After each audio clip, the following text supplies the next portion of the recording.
Well, this has definitely not been the year that Cameron Beaubier wanted coming back into America. Racing the last couple years in the Moto 2, he comes back this year to race on the Tytler's Cycle BMW, and then this crash right here happened at the last round. You can tell Ashton Yates, the guy in front, just loses power, sits up, and then Cameron Beaubier has absolutely nowhere to go.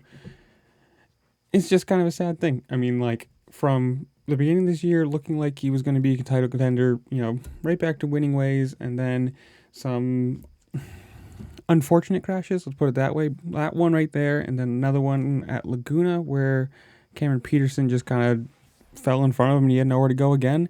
Like, two races where you don't have any points is a big hit to your championship round, but in his place, Stefano Mesa will be replacing him, but he did say this, or Cameron Beaubier did say this, quote, "After 2 hits to the head and some knee trouble, I've decided it's the end of the season for me.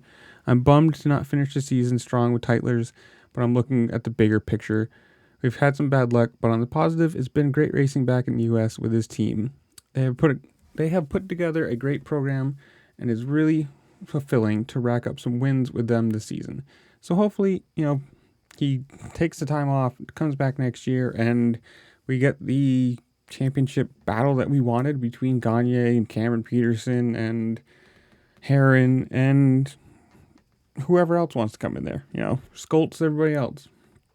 But I don't know, if you've been watching it, if you've been watching Moto America, if you're into Moto America or Superbike racing or anything like that, comments below, you tell me, are you glad Jake Gagne won? Are you sad that Heron didn't take it or Beaubier didn't have more luck this year? Whatever it is, comment it down below. Make sure to like, share, subscribe, do all the fun things this platform allows you to do, because it really does help me out. I appreciate it. And with that, I will see y'all later. Peace.